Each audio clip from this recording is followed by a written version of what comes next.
we this week, Piper Duck? Yes, this is the crawl space under the barn, which is our home. Yeah, I probably should do a video. Maybe this will be part of the video. I'm not sure.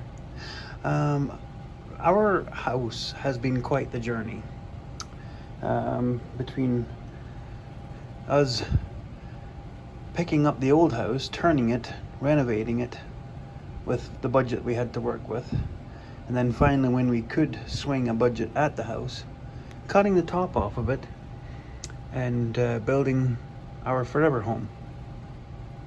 But this part here was part of the first part where we picked the house up and turned it. So that'll be another bit of a story for that part.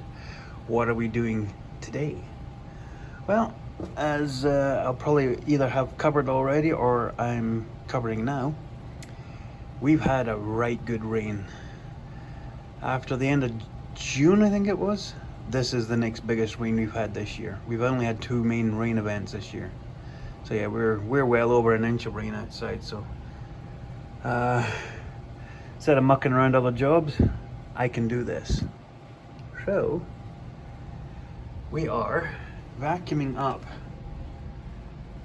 mice and cobwebs and critters and just cleaning up down here, because every once in a while, every few years, we've got to come down here and just give it a right good clean up. And Shelob's lair, as all those in the world of Lord of the Rings will know, the cobwebs. We gotta get caught up, play on words, caught up on the cobwebs. So yep, shop back. Yeah, see, there's one making a break for it. So yeah, every so often we get a clean up, and then we'll throw a whole bunch of new bait blocks down here, because I don't care how good your house is, brand new, how ironclad it is, you're gonna get mice in it. If you're a farmhouse, you're gonna get mice.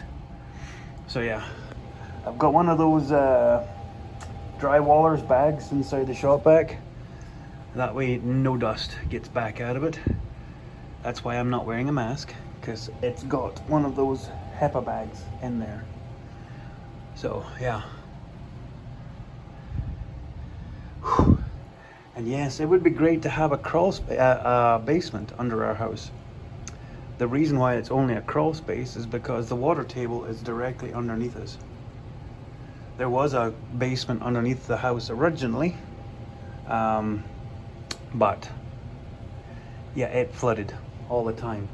They had a sump pump running year round in that basement, and it looked like something out of the Blair Witch Project. And if I can find pictures, I'll post them. So that's why we put a crawl space. It's either that or building the house on a slab and building upwards. So at least this way we have a concrete floor that we can scoot around. There is actually a mechanic's creep over there for when you come down here to do any work. But right now doing this, it's just quicker to crawl around down here. So okay, I'm gonna get back to it. Saving Mrs. Piper Doug's life from all the critters that's down here. I'll go and chase down wherever that little bugger went. I used to be scared of spiders, but lucky enough my brothers got me over it by throwing them at me. Yeah. Ducky weather.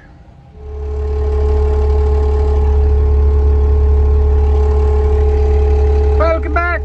Thank you for clicking on a video. And if you haven't subscribed, get that done. You'll never regret it. So what's happening this week down at the Shire? Because there's the Shire. So where are we? Yeah, that's not a big pile of poop behind the old red bugger. That's the silage pit. So, in the last video we were cutting a little bit of hay, and my ulterior motive worked. We got about an inch of rain, which I am absolutely ecstatic about. Yes, we had hay cut, but there was like maybe a half dozen bales total. So I'm okay with that we got the rain, because we needed moisture. So we've actually got lots of moisture now. So the corrals right now are quite waterlogged, puddles, sloppy. So up here where the bale yard is, and the reason why we chose this site for where we keep our bales and our silage is it's on sand and gravel, so it's firm. Like it is solid down here. So we've got all of the old surface from the silage pit that when we opened it last year, or this spring actually. It's all sitting here, and then what I'm going to do is I'm going to start scraping the sides off the silage pit back to where the seal is. It's kind of a gooey seal. So yeah, there'll be like a width of the bucket along that side and that side. I'll leave the top. So yeah, I'll face the pit and then I'll clean the sides off and probably the back end and get all this spread, because I can do this right now while waiting for the yard to sort of dry up a little bit. There's a chance of rain again tonight and tomorrow. It's about 9 o'clock, I think it is right now. So, yeah, at least I can get that done tonight. And what is today? Wednesday. Today's Wednesday. So, another fencing project has begun, because the calves are at that stage where, yes, I've got bales for them now. We start in October, we start giving them some bales, because the pastures start to kind of, well, this year especially. Anyway, so yeah, some calves are still getting out, and now they're getting out onto the gravel road, which is quite a busy road up here. My plan was to replace that fence next year. Well, it looks like we've bumped it up, so I've got all the strainer posts are in, and the first run of barbed wire is already hung, so I'm going to be knocking in posts tomorrow. So it might bring you back for that, but in the meantime, we're loading up all rotten silage. It is Thursday today, all day I think. So what's on today, Piper Doug? Well, we are back to fencing, and we are back to doing the final fencing. Like I said, these fences I'm putting up will be the fences that I will use for the rest of my farming career and then beyond. So, as you will notice, that fence is actually in the road allowance. This one is way into the road allowance. And a lot of people have been doing it like, why? I'm thinking that's kind of against the rules, and you would be correct. It is very against the rules. One of the big reasons is that massive big culvert. It causes an issue in our fence for animals, and there's a massive cattail bed further along there also, so it's an issue too. But here's where I'm getting at. We're gonna have to lift this up a bit, get into the ditch, try not to lose my load here. Let's see, we're making it work. So, yes, it's very ballsy. Jeez, oh, this tractor is doing my head in. Yes, I cannot wait for it to leave. So yeah, the fence, I'm trying to see here, the fence should be about there. We put this fence in when we first got cows. 2-strand electric and barb as a ground. And you get to this time of year when it gets either too dry or the calves are just bigger. Even when you got plenty to eat, they'll start popping through the fence, and I'm just sick of it. So, knowing that the municipalities are being pushed to trying to implement more green projects and green ideas to save their carbon footprint, one of mine has always been, if you let farmers use the road allowances within reason, it releases maintenance and sometimes quite costly jobs, whether it be scrub, chopping, stump grinding, and then you get stuff like this where we get massive snow drifts on that, and it causes lots of issues with the graders and having to get big machines to come in and move the snow out of the way if it's not me. So this is one of these where the fence, as you can see back there, I'll open this up for you. As you can see right there, the fence is set back, so I have 16 feet width of the disc bind to cut the roadside, and then a fence is there. So literally there should be nothing left for the municipality to do out here at all. So yeah, and some people might be like, oh, why don't you just take a header's width of this with the disc bind? Yeah, I've tried. There's a lot of undulation and there's a lot of surprises in this ditch. So no, I don't really fancy it. This is the easier way because, like I said, they're looking for green projects and this covers it all. So like I said, I'm putting this fence in. It's going to be calf proof, and if the municipality wants it moved, I'll move it. But like I said, the science is sound, as Piper Doug would say. The science is sound.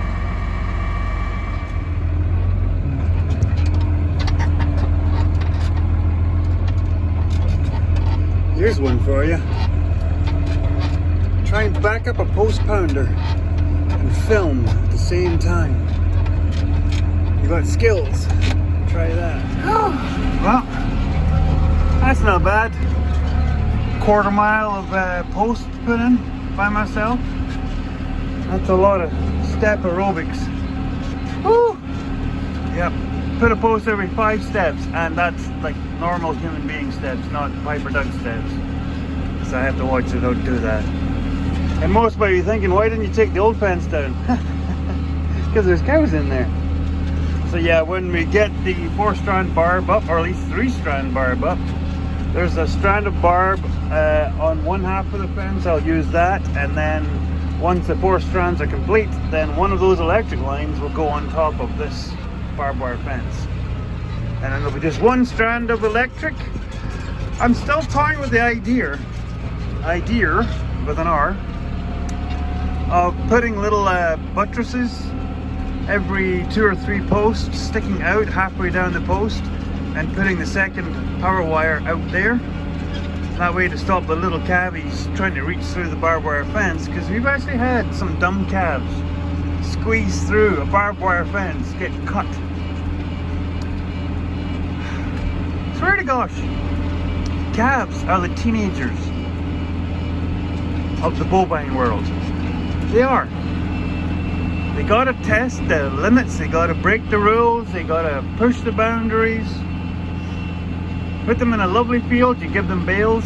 Put them in a fresh field, they'll go straight to the far end and test the fence. That's what they did out here last night. I gave them that field that we're going to be plowing up, because I figured there's a little bit of eating in there now. A little bit of bounce back has happened.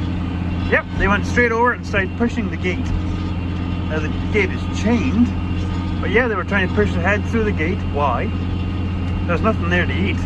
They're testing to see if they can push the gate over. And it's the same ones. There's an evil little crafty gang. It's like a gang of them. Arrgh. So yeah, raining again. Jeepers, you couldn't buy rain all through the summer, and now you can't get by it. Our poor neighbour, like, they've still got a lot of crop, and it's going down hard. It's going hard.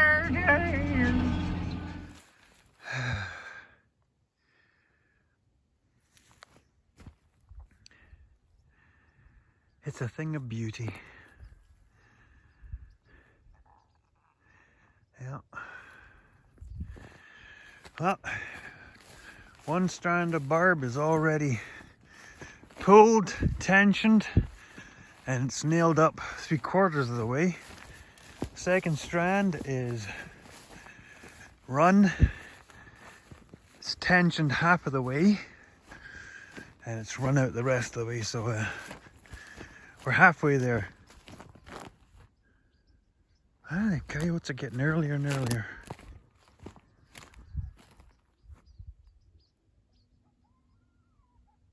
Yeah. Anyway, tell you, once this farm is wrapped in these fences, that'll be a happy camper. Yeah, we, like, I don't know if I said in a clip before this, I've started putting out some of the low quality hay. Because they've still got a fair bit of eating, like you can see out there. They've still got a fair bit of eating out there, but kind of just starting to give them bales to nibble on when they need to. Keeps them happy, they don't wander around as much. But I've come to understand that my cows are kind of spoiled. Because when you give them some of the lower quality hay, they tend to do the whole like, I don't like that stuff, I want nicer stuff.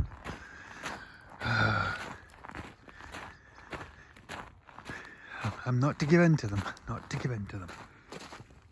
Anyway, lots of walking. So,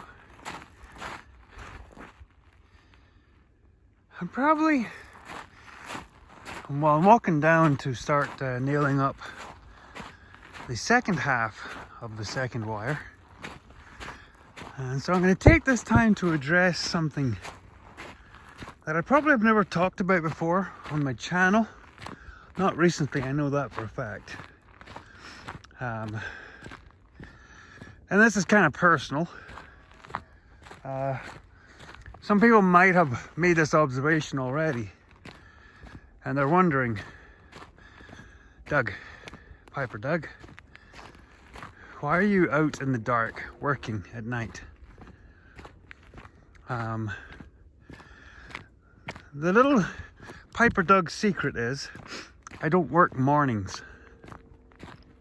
I know a lot of people are going to find that very bizarre and weird. Yep, I have my lunch at 11 a.m. and I go to work at 12 at noon. My day starts at 12 noon. Sometimes, like today, my day started at 9 because I had a load of rebar coming to the yard. So some days do start earlier, but my average day, I have my lunch at 11 and my day starts at 12 and I work till around about 10 p.m. sometimes 10:30, depending if I'm stuck into a project. Yeah, it's hard to make stuff out right now. I can actually see better than the camera is for some reason. So, the glaring question I know some of you are probably asking is, why? Well, you all know it's not because I'm lazy. I hope most of you know me by now. The little secret is that in the morning, due to my disability, I'm not very mobile. In fact, walking and moving around is quite painful. It takes me a while because after I've been sleeping, laying on my couch all night, I have mobility issues. And for those who don't know, I have scoliosis of the spine. My lower section of my spine has collapsed. The number 1 disc at the base, where the sciatica nerve is, has been replaced with a full metal piece. And then the next 3 vertebrae have all been screwed together on bars. There's bars on either side of my spine on my lower back. So my whole lower back is fused with metal. So I do take medication every day to manage my pain levels. They've even tried doing epidurals. At one point I had 16 needles in my spine and they didn't even touch it. So this works for me. I know a lot of people will be like, well, what the heck are you still farming for? Well, if I'm not doing this, you might as well put me in the ground and plant a tree in my butt cheeks, because that's about all I'm going to be good for. So, and this comes back to the whole, how do you do it? You figure out a way. That's the farmer way. And I know you'll all know exactly what I'm talking about. You have a problem, you solve it. You have an issue, you figure out a way around it. And you get on with it. There's no magic answer. There's no one coming to save you. It's your own business. When you love what you do, you get on with it. So, not to hopefully didn't bore too many of you and scare you off, but that's my little Piper Doug secret you all got to be a part of. Piper Doug doesn't work mornings. Mostly. Yeah. I think I'm pretty close to where I'm starting. So yeah. I quite prefer this time of day anyway. I like the evenings. The wind is gone. It's actually a nice temperature right now. You can't see much, but that's why they invented headlights and flashlights. So anyway, let's get on.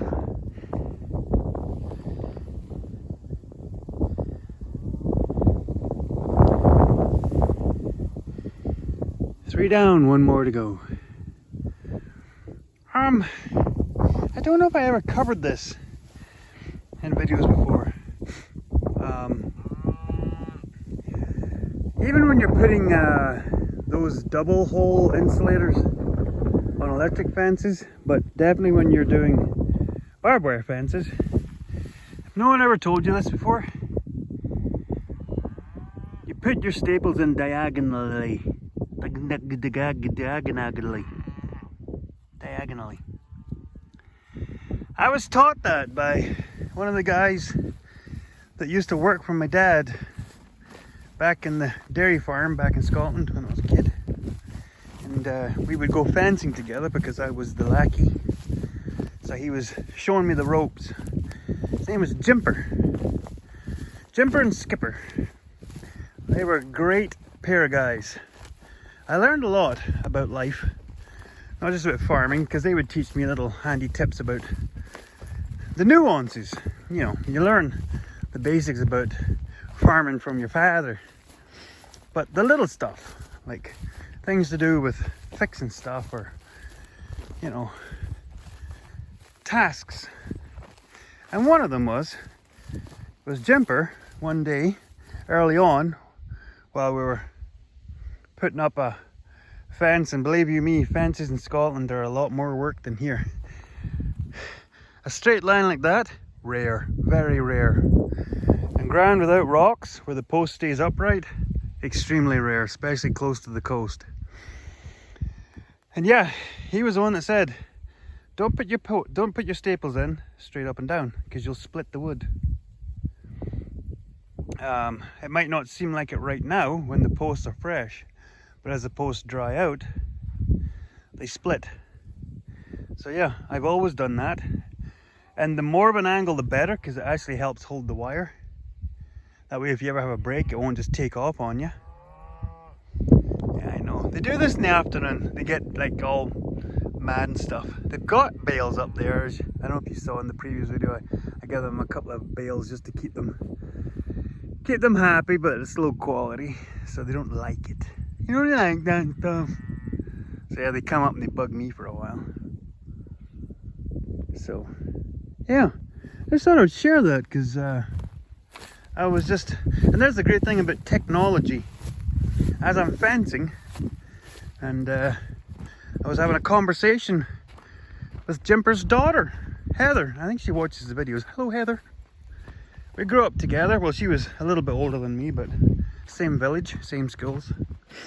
And yeah, we're just talking about as you get older, all the stuff that you thought was very important and it was worth getting stressed about really isn't at the end of the day. And as I'm walking, I'm actually realizing there's calves out in that hayfield. I was just thinking, hey, little buggers have been really behaving quite well. Honest to gosh, eventually this whole mile square will be wrapped in this, and then all the interior fences will get done, and then we won't have to deal with these little tracks everywhere. Honest to gosh, I was just saying to neighbor man. Hi, neighbor man. Who is the owner of the Hobbit cows. Pardon me. I was just saying to him, one of the happiest days of the year for me, next to calving's done and getting paid for calves, is when we wean them and we lock them up in their corral. And yes, I will admit, Piper Doug gloats at the gate, does a little dance, goes, ha! In your face, you little buggers. Now, I'm not too mad about them being in there. They're not harming anything. That fence there is questionable. That's actually one of the next fences that's on the slate to get torn down. We're going to be putting a new fencing this piece of ground off of the ravine, and then running this field into this bit of field. These trees are coming out, and yes, you heard that right. The tree guy, most of these are coming out. We're going to thin down all of the old ones and all of the thick areas, leave a few isolated ones, and then we'll be running a new row in amongst them, and then a brand new fence will go in through here as well. So yeah, little buggers. Honest to gosh. There it ends. Okay, I'm rabbiting on again.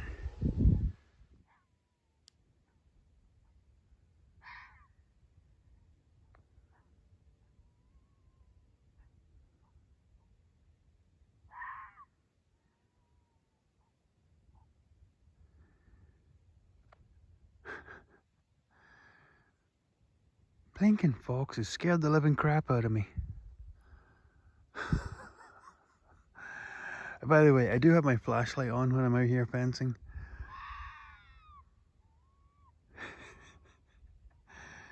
It switches off as soon as I start recording.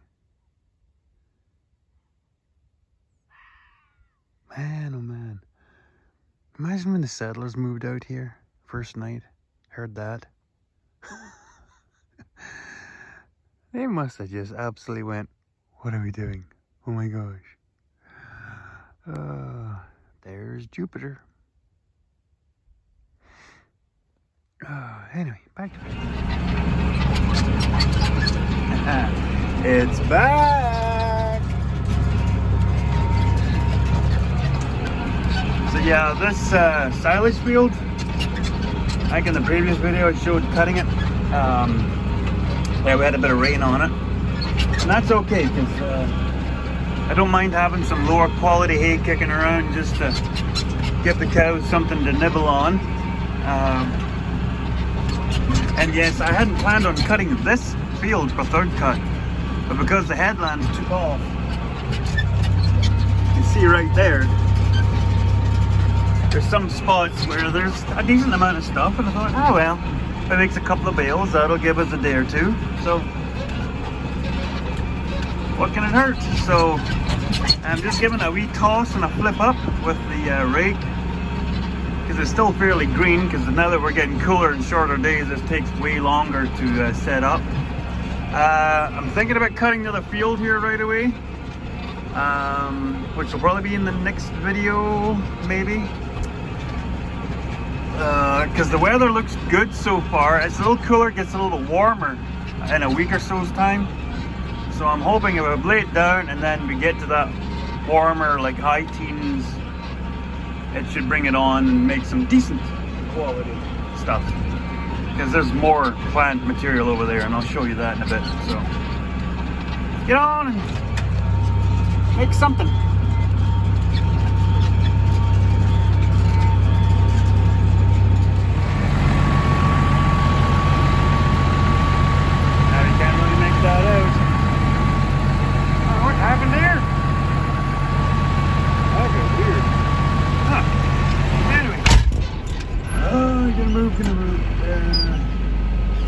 So, wrap this video up, folks. Still,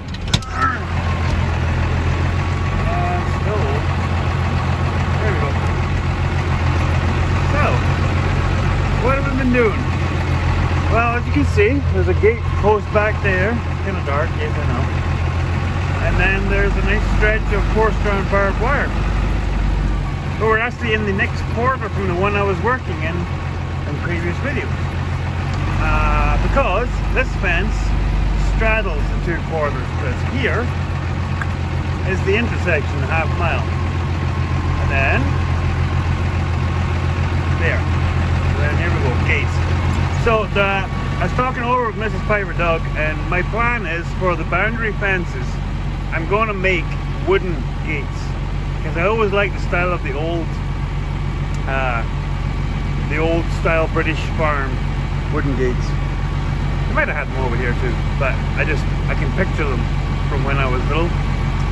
So that's what I'm going to do here, is either make one big 20-foot wooden gate or 2 10-foot, kind of ornate too. So yeah, I know it's hard to make it out in the dark, but yeah. So 4-strand barb all the way, and then I've started putting the insulators on top of the posts. That way we're going to be carrying power along the top of the entire boundary fence, and that way we can tie into that boundary power to run any inner fences that we want to put in, like tree rows, rotational grazing, that sort of stuff. But for the most part, all permanent fences are going to be these 4-strand barbs. Oh, love it, pretty, and peace of mind. Now, I can put my tinfoil hat on here and say to you, everybody, that there's an ulterior motive, and this is the sci-fi side of Piper Doug. As with everybody talking about EVs and electric this and clean energy, blah blah blah, and I've seen what's happened down in the States with these power outages, power surges, blackouts, all the rest of it. Do you want to be relying on holding your animals in on fences that purely work on electricity if you don't have a backup power? No, I don't really, and I do trust barbed wire fences way more. So that's kind of an ulterior motive to me changing everything over to barbed wire, is that even if the power goes out, these cows will stay at home. So there you go. So I've got one last little bit of fence to do, is underneath these 4 here, right here, this big culvert that goes under the road. I've got a little short wire that goes from that post to this post, the same distance down, and then that will stop any little calves on the banking trying to duck up underneath the fence. They probably will never ever do it, but I just don't want to take that chance. So I'm going to do that. It is 25 to 10. So I've got enough time to get that done, and then that'll be me knocking off for the day. So I hope you all enjoyed the video. Like I showed you, we have started the final field of 3rd cutting.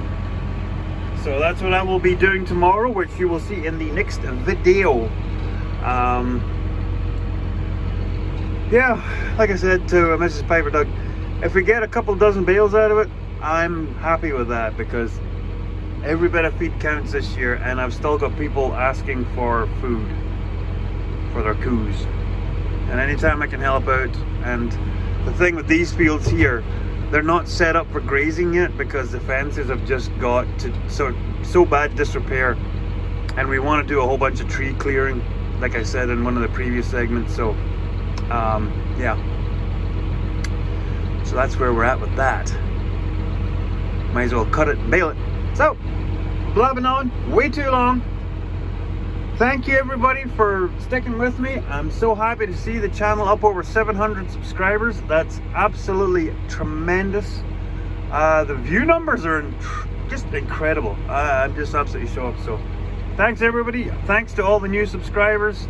I hope to get more drone footage in some future videos. I hope to get more bagpipe music in some future videos, because I've had asks for that. And before anyone else says anything, I am working on a video where it's telling our family history. I've been asked about that quite a few times by quite a few different people, wanting to know why we ended up here in Canada, all the way from Bonnie, Scotland. So yeah, that is to come in a future video. So, hope you all have a great week, and we will see you in the next episode. Taddy bye for now, everybody.